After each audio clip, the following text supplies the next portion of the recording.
climate scientist has now come under pressure to resign over a series of leaked emails which global warming skeptics say point to a mass conspiracy.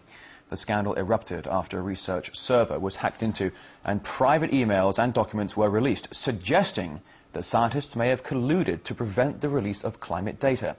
For more on this, we are now joined by our London correspondent, Laura Emmett. So, Laura, wow, interesting subject here indeed. I'll get straight to the point. This issue seems to be causing a lot of controversy. How likely is it that people will lose their jobs over this?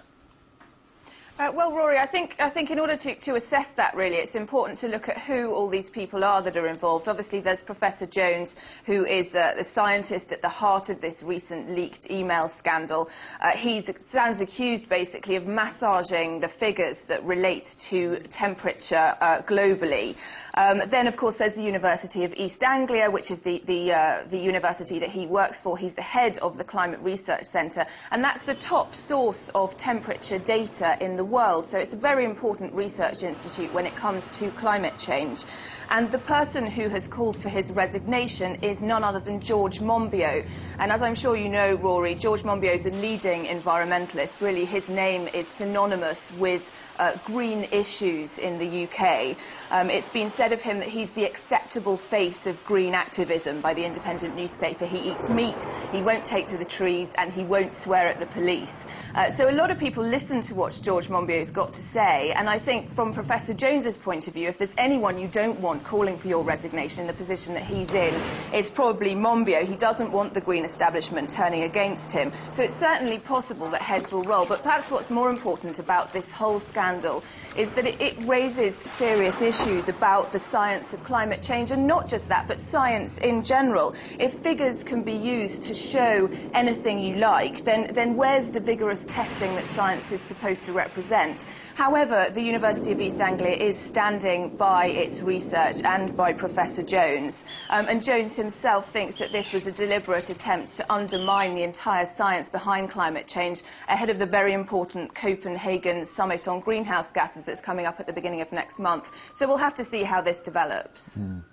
Laura, forgive me, can we just backtrack for a moment here? Could you remind us of how this scandal developed?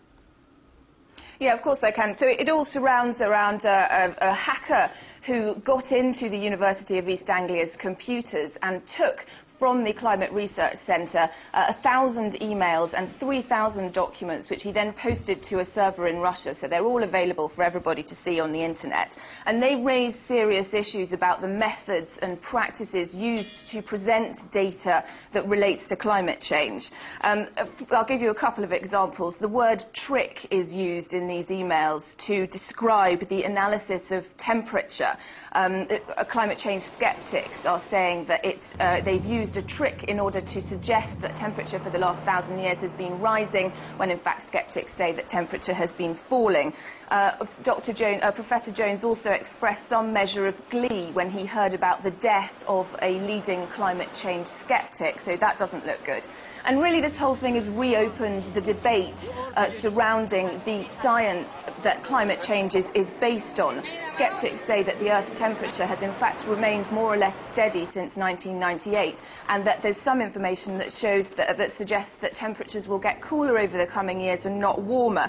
So there certainly are still things to be looked at regarding climate change. And I mentioned the Copenhagen conference, which starts on the 7th of December. This is going to make getting a deal on the reduction of greenhouse gases from the countries that will be represented there much more difficult than it originally would have been, and it wasn't going to be an easy sell anyway. So we'll have to see how that pans out at Copenhagen, Rory. Well, Laura, that's certainly bound to raise a few eyebrows in Copenhagen. Thank you very much for keeping us up to date on that, and we'll get more down the road. Laura Emmett reporting live from